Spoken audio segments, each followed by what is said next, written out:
There was no one to man the CT scan that night, nor even the following day, until well into the afternoon.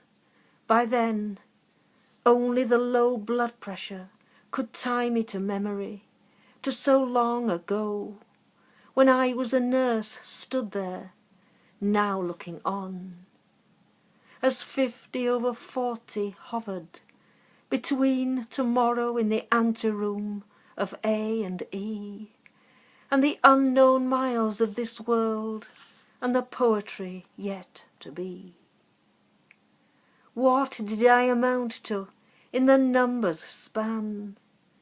For they alone would tell my story. I had lain there in silence and in pain, pitted against the crucial hours in vain. The CT scan revealed a tale worth the telling, but for some day other than this, where I lay in silent mortal stasis, weaving a tapestry from early days, unravelling the end, the hours always. Virginia in front, beckoning me in, there where I clung, lingering, hiding behind Shakespeare's flower, before beauty's truth, unable to make a plea for my own soul, or to hold the familiar in my hand, and yet with no idea how near, how far was the distance from this world, or its syllable count. How with this rage, the flower, the pain, nothing can assuage. The notes said it all long after. The pain was recorded to be at the highest level it could be, very early on. And yet, for some reason, nothing was done. Without end the hours I would fend in vain, the like of which I implored them again and again to set me free, to let me go, to let me be forever out of this harsh world, rid of its reality, the muted future that never would be, the hours that hid what I needed to know, the flower, the rage that would not let me go. Was it all then no more than surmise? How before my eyes it could not help me now. Tsvetaeva once wrote in Stalinist Russia, "My country has failed to take care of me."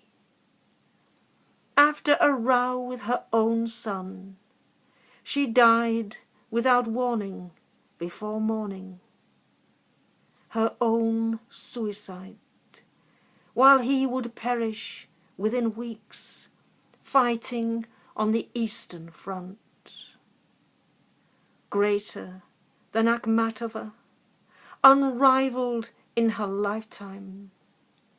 It is we who are left behind to bear witness to betrayal, a crime so near and yet so far-reaching, endless as the moment the line left off.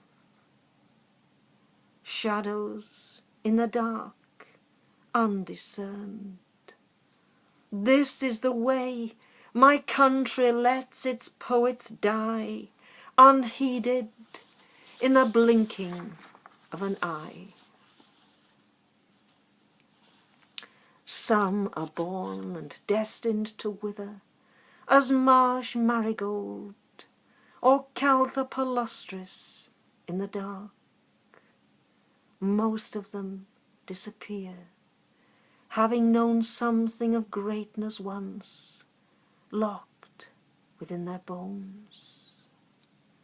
Poets are born, not made, though circumstance can shape the spirit. He is a casualty of choice and chance, often nothing more than collateral damage of a lost or won unending war. Like the journeyman trying to get by, day by day, with night coming on, and yet with nothing to show for his labour. Then you came, your arms full of flowers.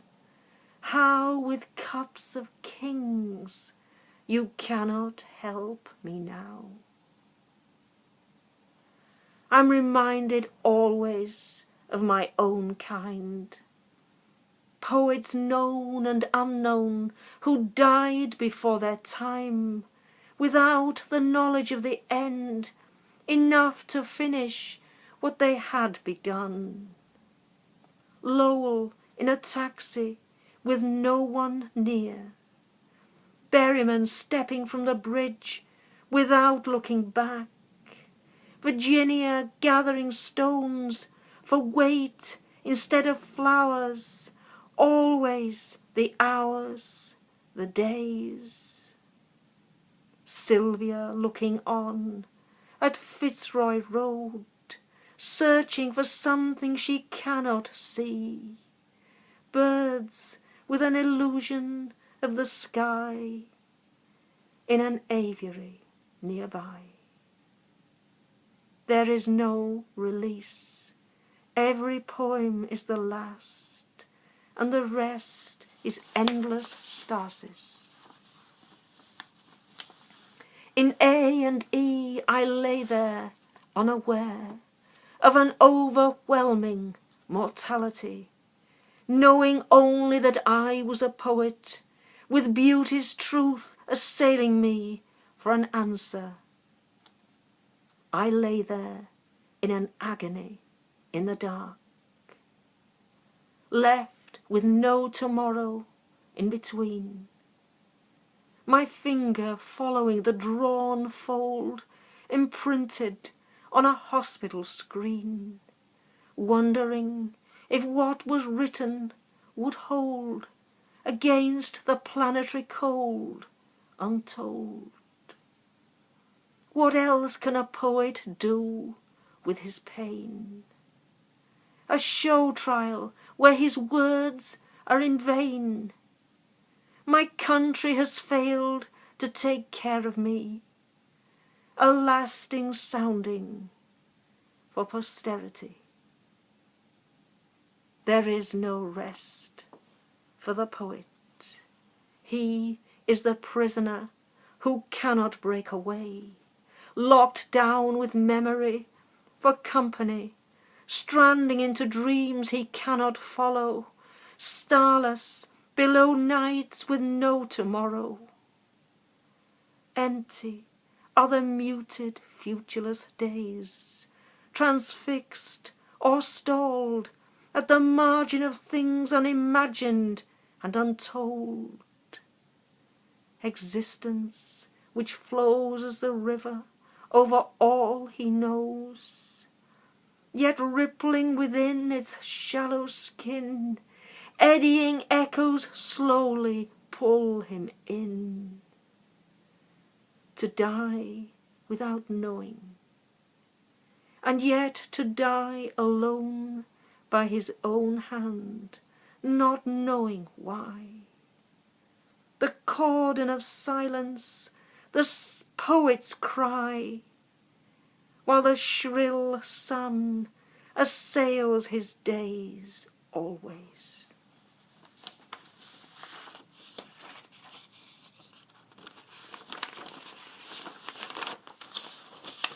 The Poet, Part 2.